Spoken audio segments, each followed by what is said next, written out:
Olá! Seja muito bem-vindo e bem-vinda ao Geometria. Meu nome é Rafael Lara e hoje eu estarei com o grande Guga Almeida para a gente analisar aí juntos esse mercado, esse Ibovespa que na semana passada tinha tido uma semana aí ruim, triste, de mau humor e hoje aí segunda-feira começando com o pé direito depois do fim de semana aí, esperando dias melhores. Vamos chamar então o grande Guga Almeida aí para a gente bater esse papo.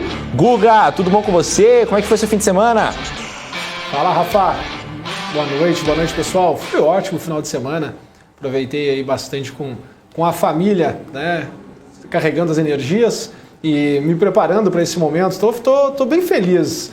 Rafael, quem vem acompanhando o pre-market sabia que o contexto que nós tivemos semana passada foi bem interessante e eu estava esperando um movimento de alta, um movimento positivo, que começou lá com aquela carta, né, a famosa carta da semana passada, que fez com que o mercado começasse a reagir e me parece, né, que conseguiu se manter ali naquela região dos 112 mil pontos, que era o nosso pior cenário, que mostrava ali uma situação incrível, né, que nós tínhamos ali um grande ciclo que tinha iniciado em correção no início do ano, então pareceu que tudo se encerrou e a gente pode aí estar iniciando e surfando, né, uma nova tendência de alta. Assim espero. A carta que você se refere é a carta de quarta-feira, né, feita ali, assinada pelo presidente Jair Bolsonaro, que depois o ex-presidente Michel Temer afirmou que foi ele que tinha escrito. Enfim, aquilo ali deu um excelente bom humor para o mercado, né, Guga? No finalzinho da sessão, eu lembro até que a gente estava no Now, Guga, olha que situação engraçada. A gente tinha feito já todo o roteiro do Now. O roteiro do Now a gente faz correndo para pegar as notícias mais fresquinhas. Faltando 5 minutos para a gente entrar, o mercado virou e acabou. Acabou todo o roteiro, a gente teve que improvisar aqui, mas foi sensacional. Bom, gente, só já falando aqui, mandem as perguntas que vocês tiverem aí da semana, as empresas que vocês querem. Não vai moscar no ponto aí, né? A galera gosta de emoção, né, Guga? O pessoal deixa para mandar lá no final. Aí não dá para ler todo mundo. Então manda logo, já não perde tempo, manda direto. Guga, queria que você analisasse aí pra gente, então, esse Ibovespa. Como é que você tá vendo aí? Esse Ibovespa que hoje fechou em alta aí de 1,85% a 116.404 pontos. Vamos lá, deixa eu compartilhar aqui a minha tela com o pessoal. Vamos ver se o pessoal a produção consegue compartilhar para ficar melhor, ficar mais nítido, né, para a turma. Rafael, a movimentação de correção que eu tinha te comentado aqui antes foi essa movimentação que iniciou ali no dia 8 de janeiro de 2021. Tivemos essa primeira etapa até o dia 2 de março de 2021. E aí depois, quando nós projetamos essa movimentação de baixa, tá, nós percebemos que ela teve início aonde? Ali no dia... Só para marcar aqui, eu não sei se a produção consegue compartilhar a tela para que o pessoal possa ver melhor, ficar mais nítido, porque acaba que a tela fica aqui atrás de mim, né?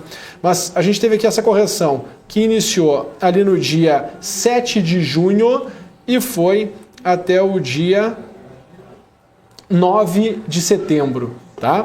Então, quando a gente olha, acho que não conseguiram fazer o compartilhamento, então vou mostrar aqui para vocês aqui com a mão.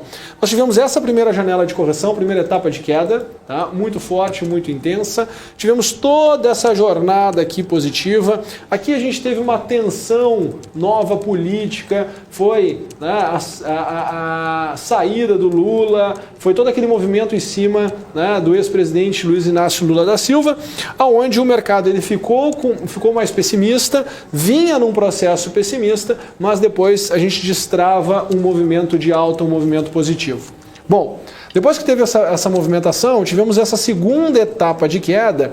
E uma coisa interessante, Rafael, que essa queda que nós tivemos agora, ela foi a terceira maior queda que nós tivemos desde 2016.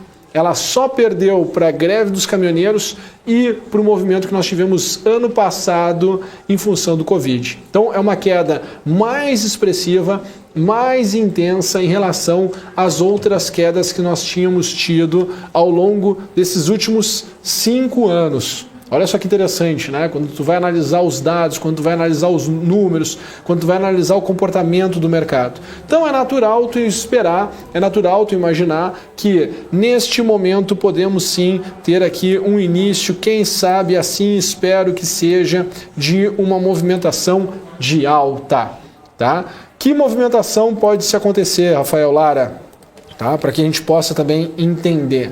Bom, todo o movimento do ciclo dos preços, né, a gente vai enxergar ou estruturas com características em M's ou estruturas com características em W. E os movimentos, eles vão... entenda o seguinte, né, que toda vez que existe uma compra, existe uma venda. Então toda vez que tu tem um movimento direcional, é como se o mindset do mercado fosse mudando de direção, fosse mudando de lado. E aí, com essa queda toda que nós tivemos, e essa é aquela queda que nós tivemos ali até o dia 19 de agosto, né, para ser mais preciso, depois que a gente teve essa correção, que foi ali nos 116.500 pontos, nós tivemos a primeira reação que eu já comecei a falar para todo mundo aqui no programa Geometria, no pré-mercado, né, que a gente estava tendo uma condição do mercado, querendo ou não, inverter a tendência. Acabou que o mercado ele ficou muito vocal em cima dos temas políticos. Nos últimos 10 dias, nos últimos 15 dias, o mercado estava muito vocal em cima das questões dos temas políticos.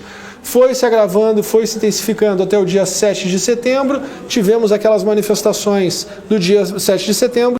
Tivemos a carta, né, do presidente Jair Bolsonaro junto com o presidente Temer e, para mim, esse tema político ele se encerra com as manifestações desse final de semana. Então, por hora, no curto prazo, o que eu espero do lado político agora são notícias mais positivas para o mercado. O que nós podemos ter aí de notícias mais positivas para o mercado? Nós temos aí toda a questão em cima dos precatórios, que eu acredito que isso se definindo, o mercado vai ver com muito bons olhos e tende a movimentar de forma direcional e intensa a Bolsa. Temos aí o movimento da privatização de Eletrobras e de Correios. Temos aí a definição do tema todo em cima de imposto de renda. Então tem todos esses movimentos na esfera política, de decisão política, que pode sim ser o gatilho para a movimentação de alta, já que a gente já viveu esse período negativo no curto prazo aqui, né, no sentimento quando eu olho para a parte política. Tá? Estou falando aqui como analista, estou falando como investidor que tem 20 anos de experiência no mercado, não estou falando que sou de um partido tal, outro partido, né, ou sou pró-governo, ou contra governo, não estou falando nada disso. Estou simplesmente analisando o comportamento do mercado friamente e passando isso para vocês, para que vocês possam refletir e traçar os cenários de vocês. Bom, visto isso, e visto que o mercado chegou a fechar a estrutura, que eu tenho esse comportamento aqui que me parece, né, ter um ambiente propício para começar uma tendência de alta, certo? O que eu estou olhando, o que eu estou projetando como oportunidades para as movimentações de alta? Bom, aí eu vou no detalhe aqui do Ibovespa.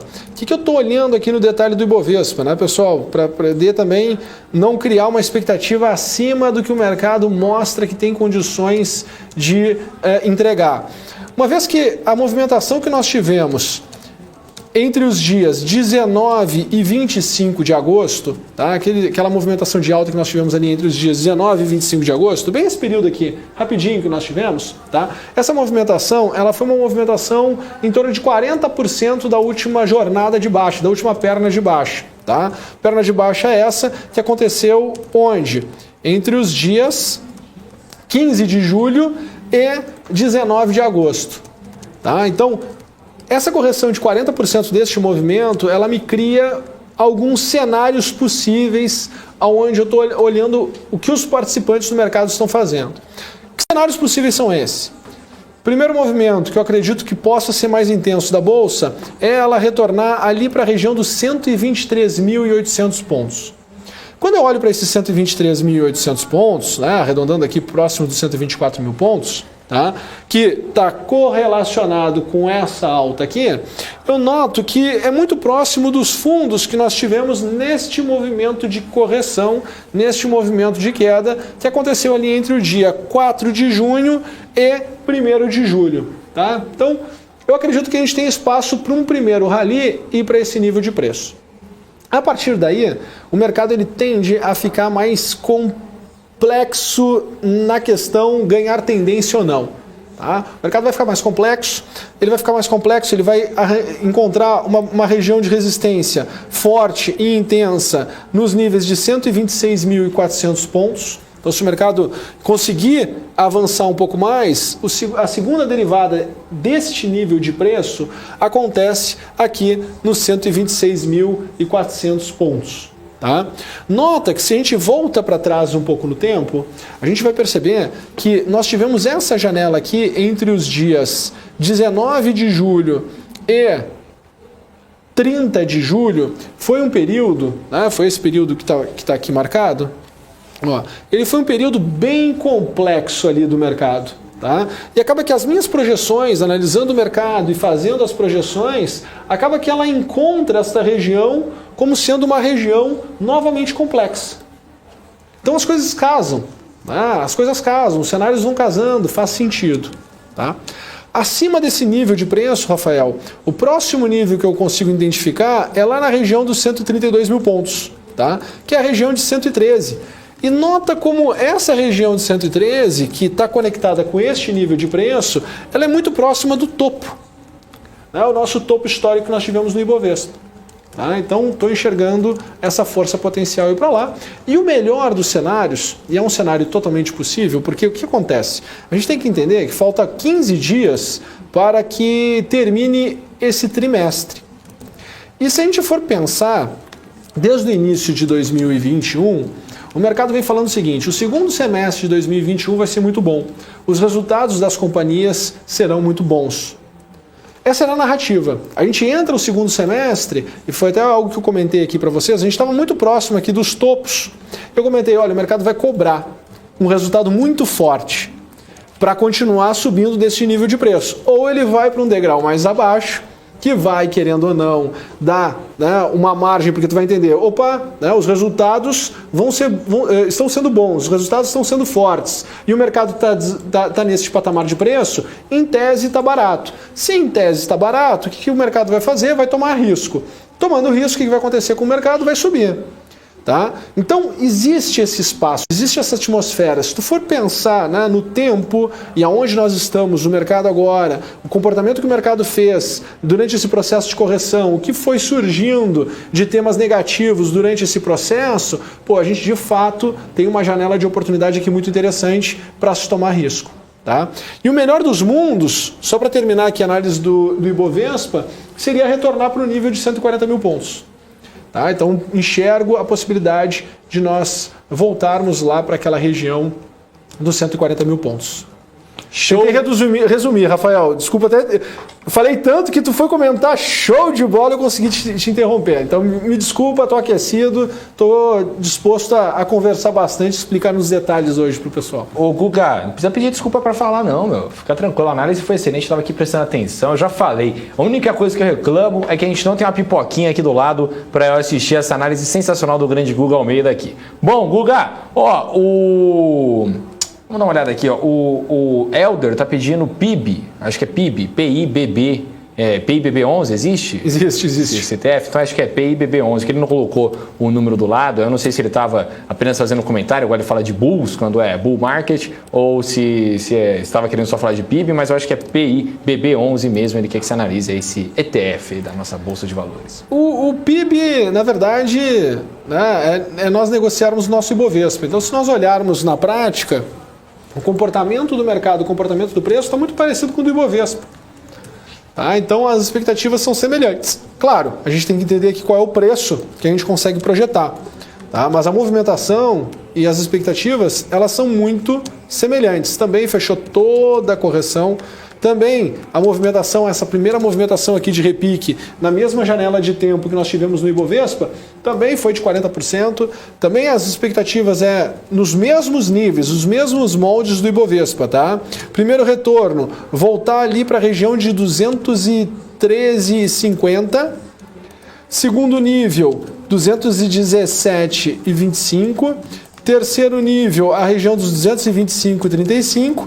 E, por fim, 237 no cenário mais positivo de todos. Por que eu posso ser um pouco mais direto aqui com o PIB 11? Porque o movimento é o mesmo movimento do Ibovespa, eu simplesmente tenho que dar aqui, são os níveis de preço para que o Elder possa negociar. Show de bola, então, Guga. Ó, a Nicole Matos aqui pedindo análise de Azev 4, por favor. Azevedo e Travasso, você puder analisar pra gente, Guga.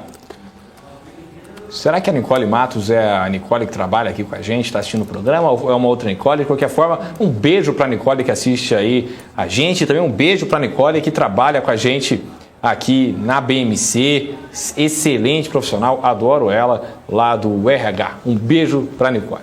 Ô Guga, como é que tá aí a Zev? Tá boa? Tá boa ou tá azeda? Vamos ver, vamos olhar aqui, que brincadeira. Vamos começar nosso momento de descontração aqui, Rafael. Bom, a gente já tinha analisado no programa Geometria passado, e eu tinha feito este cenário, ele se mantém aqui, essa máquina aqui é da BMC, então é as análises do programa Geometria passado, onde nós estávamos esperando de fato a segunda etapa de correção e um cenário muito dentro do contexto que está aqui agora, né? Porque o que eu tinha falado no programa passado? Que a gente tinha a primeira resposta positiva e o mercado iria tentar voltar à tendência. E quando o mercado tentasse voltar à tendência, porém sem fazer novas mínimas e ir buscar patamares mais baixos, um primeiro sinal de mudança seria um gatilho operacional para que a gente pudesse procurar o movimento de R$ 9,85. Tá? Não é para buscar os 6,80, é para buscar 9,85. Isso permite com que tu tenha uma exposição financeira reduzida, tá? Porque tu tem que ter a tua meta financeira. Pô, quanto tu quer ganhar de dinheiro na operação caso aquela tua tese ela se concretize? Quanto você quer fazer de dinheiro? Então, sabendo disso, você vai saber exatamente quanto tem que alocar de capital naquela oportunidade. Tá? Então, Azevedo, estou olhando essa movimentação, este comportamento, tá? Para mim o 6,85 é o grande divisor de águas deste momento, tá? E o pior cenário seria voltar ali para 13,40. Acaba que as movimentações não são pequenas, as oscilações elas não são pequenas, consequentemente a exposição do seu capital ela vai ser reduzida. Então não dá para comparar o quanto vai ter de oscilação dela, por exemplo, com uma blue chip. São duas coisas que não se comparam, porque a função dos ativos dentro da sua carteira, elas precisam, né, ser específicas e acaba que são únicas. Né? Você vai ter aquele ativo para ele fazer destravar uma determinada força potencial que vai trazer um determinado resultado para você. Então tem que saber mensurar qual é a condição de cada um dos ativos para não se expor demasiadamente ao risco em uma determinada operação. Fechado, então, Guga. Vamos dar uma olhada aqui. Ainda o MPK pedindo CEAB3 aí. CEAB3. Aí, CEA. Grande ação. Grande ação. Uma empresa tradicional, né? CEA é uma empresa já tradicional. Sim. Olha só, CEA, se nós olharmos, o que eu estava esperando, né? Que tivéssemos uma reação mais forte, acabou não acontecendo. Essa reação mais forte, deixa eu dar um zoom aqui. Ao invés de dar uma reação mais forte e corrigir em duas etapas, o que aconteceu com o mercado? Continuou corrigindo. Então, e está corrigindo vindo para o meu pior cenário, que era os R$ 8,00. Então, estou esperando aquela reação mais forte, estou esperando esse mesmo movimento que eu estava imaginando que poderia acontecer antes de me dar um sinal de compra, estou esperando que aconteça agora neste patamar de preço de R$ 8,00. Tá? Então, vou ter que esperar um pouco mais. Nesse caso aqui de CEA, está diferente, né, do Ibovespa, está diferente de Azev, mas cada ativo também vai se desenvolver no seu tempo, que é o tempo que o mercado como um todo está entendendo em relação àquela empresa, em relação àquela opção. Fechado, então, Guga. O Helder aqui pedindo FHER3. Acredito que seja fertilizantes Eringer. Exatamente. Fertilizantes Eringer. A Nicole aqui falando que é ela mesma que mandou a mensagem aqui, que está de home office, mas está de olho na BMC. Um beijo, então, para a Nicole aí, grande profissional aí. Espero que tenha gostado da análise do Guga. Ela, inclusive, te agradeceu aqui, Guga. Falou, obrigado, Guga. Legal. Bom, minha expectativa para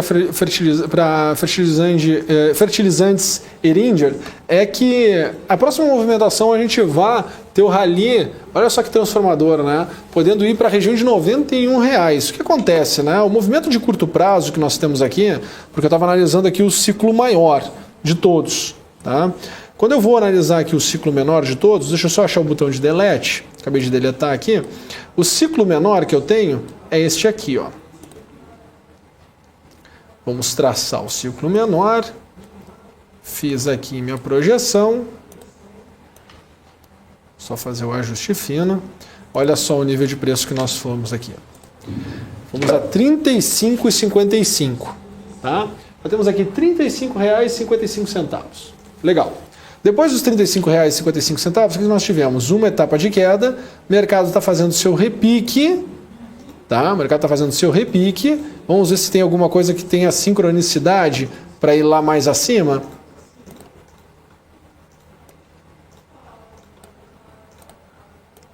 Vamos ver se tem alguma sincronicidade que jogue lá em cima. Sincronicidade? O que é sincronicidade, Hugo? Desculpa a pergunta. Dois movimentos que se combinam no mesmo nível de preço. Sensacional. As coisas elas começam a entrar em sincronismo. Justíssimo, justíssimo. Tá? Então o que aconteceu depois que a gente chegou lá nos 35,50, né? O que seria a sincronicidade? Vale a pena essa explicação, porque ao longo do tempo as pessoas elas vão mudando suas percepções e suas projeções.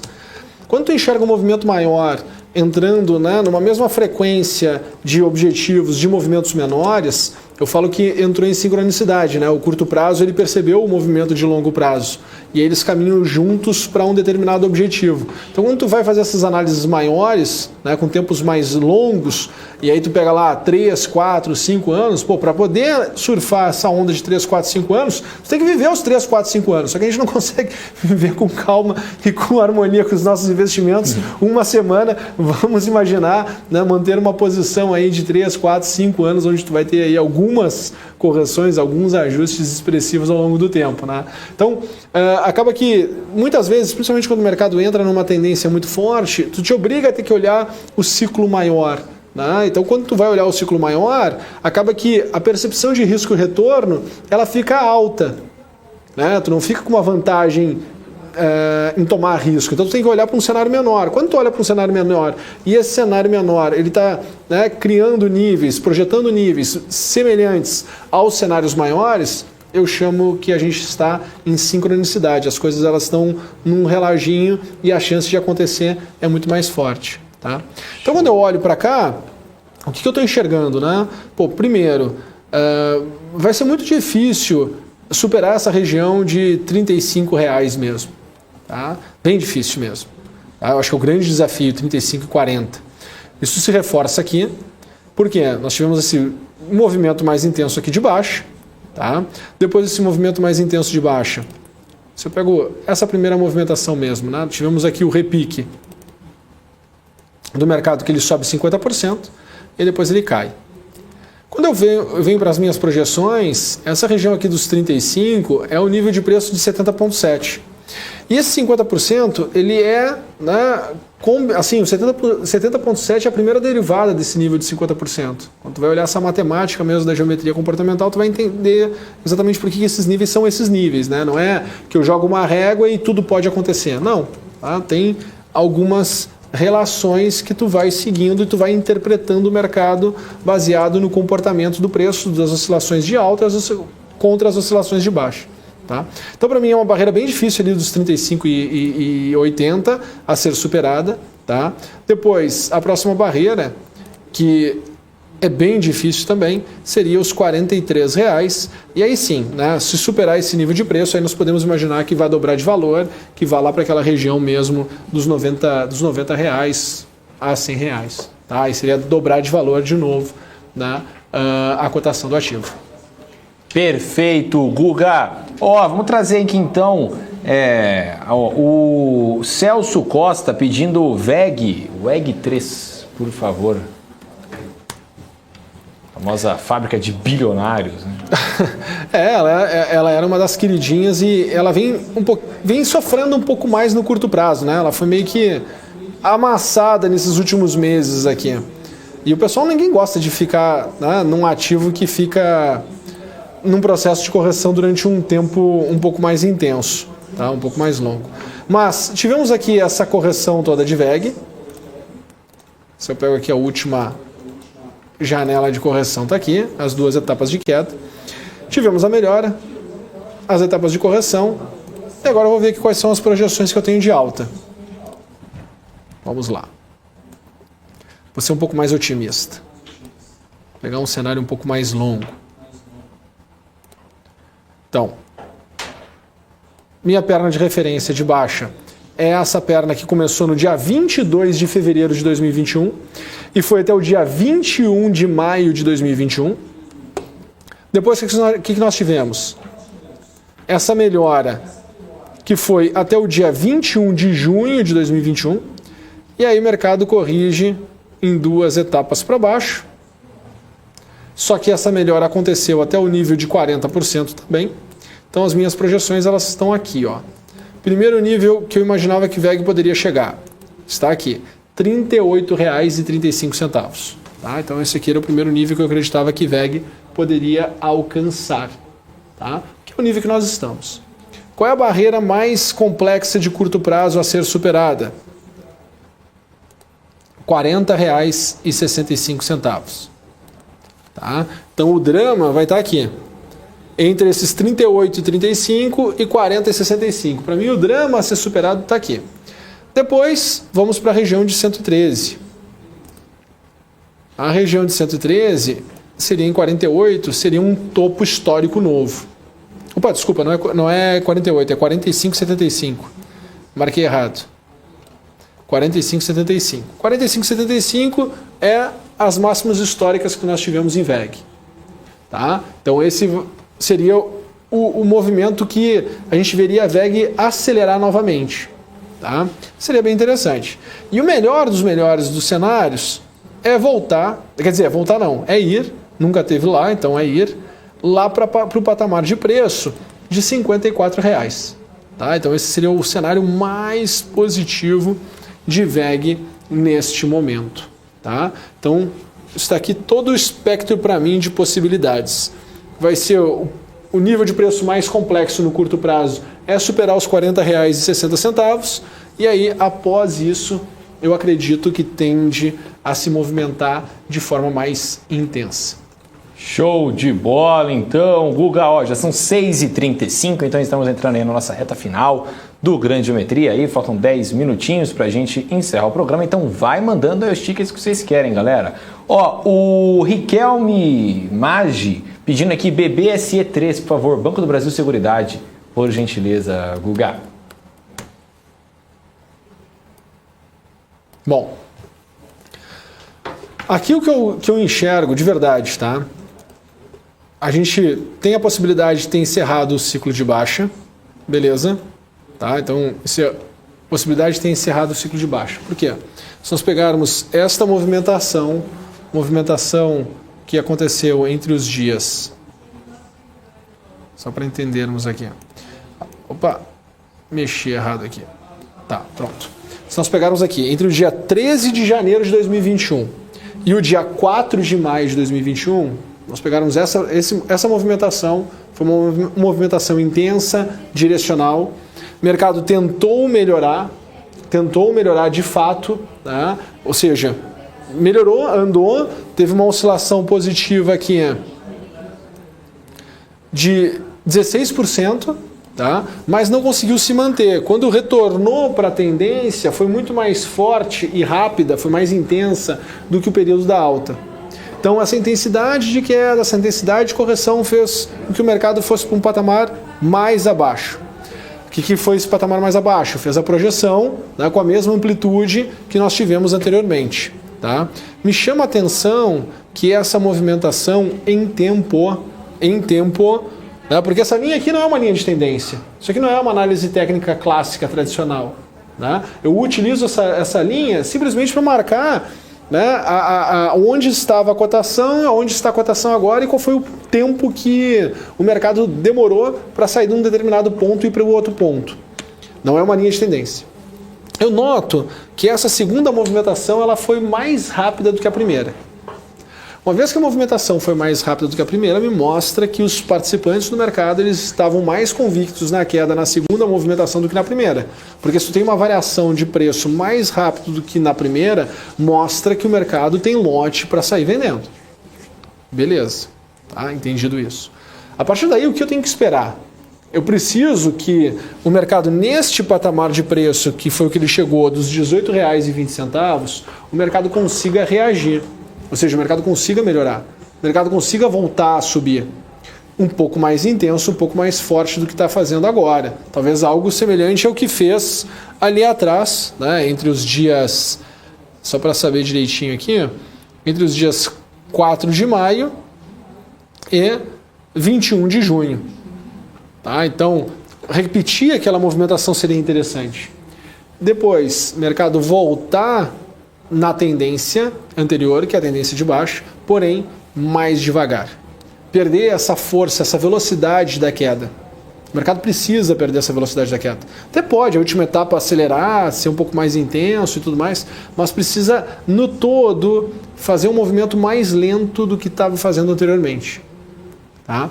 Dentro desse contexto, eu fico confortável em procurar compra, porque eu vou começar a ter uma mensagem do mercado, se isso vier a acontecer, de que, olha, lote terminou, desse nível de preço, de fato, né, é mais difícil do mercado perder esse patamar de preço. Então, qualquer notícia, qualquer estímulo mais positivo, tu pode imaginar que o ativo possa voltar a crescer. E se tu for olhar para trás, aonde já esteve a cotação, pô, tu vai ver que o ativo está, das máximas que nós tivemos ali em 2020, o ativo está 40% abaixo.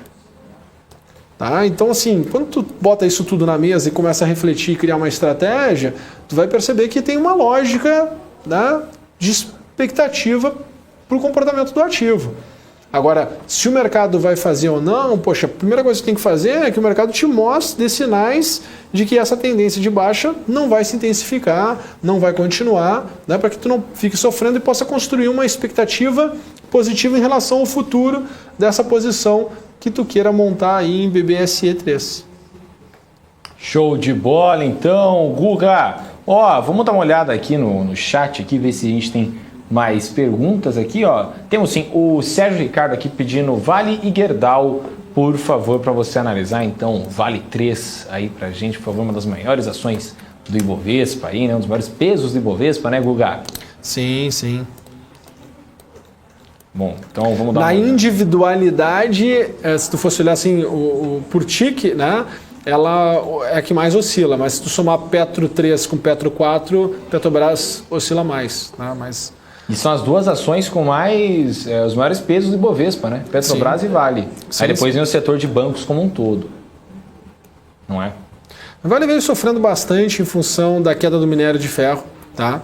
Eu acho que por um lado bem positivo, né? A gente desinflaciona um pouco a demanda futura para a questão da retomada toda da economia e de injeção de dinheiro em infraestrutura como um todo. Né? Então, pô, tu tem um minério de ferro mais barato do que estava, né, acima de $220. Então, poxa, tu voltar ali para casa dos $130 fica muito mais interessante se tu for pensar em sequência de consumo no mundo como um todo. Né?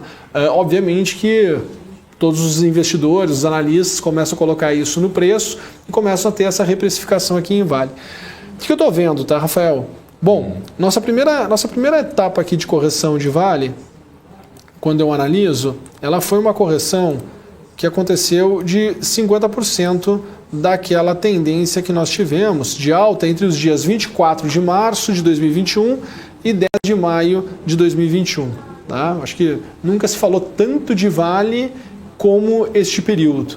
Tá? Era todo mundo falando de Vale. O que vale? Vale, né? Vale. E aí o pessoal fica meio cego, porque o pessoal acha que vai perder a jornada e que o mercado vai em linha reta e nada vai acontecer, não vai ter oscilação, não vai ter nada. Né? É engraçado isso. Quando a gente olha, né, a resposta que nós tivemos no mercado, tu vê que este primeiro movimento que o mercado fez de correção, tá, ele foi um movimento que corrigiu 40%, tá, 38,2% deste último movimento que nós tivemos de alta. Depois, Vale tenta subir, continuar a tendência, e aí tu vai ver que uma coisa que chama atenção é a questão de tempo, né, porque o mercado ele tenta voltar aqui na tendência. E aí tu vê que a primeira tentativa ela é muito intensa, né? Ela faz um movimento de alta assim, ó, muito intenso. Como eu estou mostrando aqui para vocês. Pedi para o pessoal compartilhar aqui a tela aqui, né? Mas a gente teve aqui a primeira movimentação muito intensa. A segunda movimentação, ela já foi mais lenta.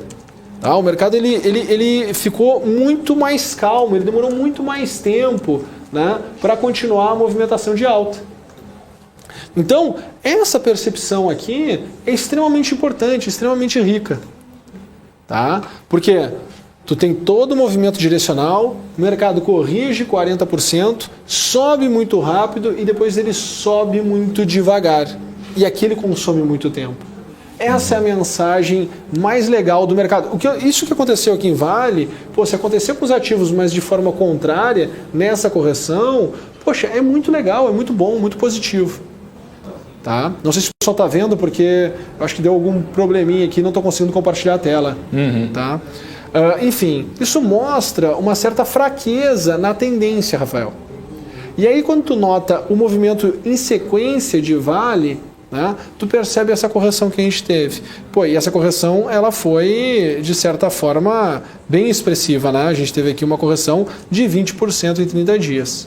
Tá? Então tu olha o que aconteceu, Rafael. Aqui a primeira correção foi 38,2. Então existem dois níveis básicos que eu vou estar olhando. Eu vou estar olhando ali para 61,8. Então eu vou estar olhando ali para os R$ 98,90, R$ 99,00. E o segundo nível é exatamente o que a gente está trabalhando, em 94,20. Tá? Abaixo daqui, Rafael, aí eu começo a me preocupar. Porque aí eu acredito que a aceleração vai ser tão forte que a gente volta lá para 85,30. Mas no curto prazo, qualquer gatilho de compra, ou seja, meu conselho, liguem um rastreador de tendência, qualquer gatilho de compra nestes patamares, a gente pode se surpreender bem positivamente. Tá? Então, o que seria se surpreender bem positivamente aqui? Poxa, seria voltar aqui pelo menos para 106,40, ok? Podendo voltar lá para o 117 nas máximas tranquilamente. Então tem aqui uma super janela de melhora bem interessante. Tá? O mínimo que eu acredito que tenda a voltar é ali para os níveis de R$ 106,40. Tá? Vou voltar aqui para os R$ 106,40. Essa é a minha fotografia de Vale. É interessante, Rafael, porque essa semana é uma semana de vencimento de opções. Então, tu vai enxergar, principalmente para aquelas pessoas que gostam de tomar um pouco mais de risco e tudo mais, ou daqui a pouco não queira tomar muito risco, tu pode tomar opções que tu pode usar tanto para tomar mais risco como para tomar menos risco. Vamos imaginar que tu queira tomar Vale agora, comprar Vale agora, mas não quer tirar o teu caixa da renda fixa que está lá alocado por aí e assim por diante. Então, imagina que você tenha R$100 mil e queira colocar R$20 mil em Vale. Não necessariamente você precisa comprar as Vales. Você pode comprar o mesmo volume, não financeiro, a mesma quantidade de opções que você iria comprar de Vale. E você fica exposto em Vale sem ter que alocar todos os R$20 mil. Então, é uma possibilidade das pessoas tomarem a exposição de alta de Vale sem expor o seu capital em Vale. E tem aquelas pessoas também que gostam de especulação, gostam de fazer operações imaginando que possam, né, rentabilizar de forma muito forte a sua carteira. Também é um nível de preço bem interessante dentro desse contexto todo. Havendo um gatilho de alta, eu estou esperando já há um bom tempo aqui o gatilho de alta na Vale, havendo um gatilho de alta, faz sentido sim montar posição, não vão se arrepender no longo prazo, tomar posições, tomar decisões positivas em momentos semelhantes a esse. Vão ter alguns momentos que não vão dar certo, obviamente, mas nos momentos que não dão certo, você perde muito pouco, porque você tem ali uma relação muito de risco-retorno interessante, e havendo a movimentação positiva, você consegue ganhar bastante. Sensacional, Guga. Olha, já são 6h47 aqui, então eu queria agradecer, viu, Guga, a participação hoje aí. Novamente um programa sensacional, que eu aprendo muito aqui com você, é uma honra enorme fazer esse programa com você aqui. E a gente se vê na semana que vem, né, Guga? Com certeza, semana que vem estaremos aqui novamente, a honra é minha. Esse programa melhorou 1 milhão de vezes aqui depois da tua presença, né? Ficou muito mais gostoso de fazer o programa. E semana que vem estaremos aqui novamente. E de manhã, às 9 da manhã, vou estar aqui junto com o Felipe e com o Marco, fazendo o pre-market para vocês. Muito obrigado, pessoal. A honra é toda minha. Também queria agradecer o pessoal de casa que mandou aí seus tickets, suas empresas, mandaram suas mensagens aí, seus elogios ao grande Guga Almeida. Meu nome é Rafael Lara, a gente se vê então na semana que vem com mais geometria e amanhã eu estarei de volta às 4h30 no BM Senal com a grande Hanna Beltrão. Uma boa noite para todo mundo e até amanhã. Tchau, tchau.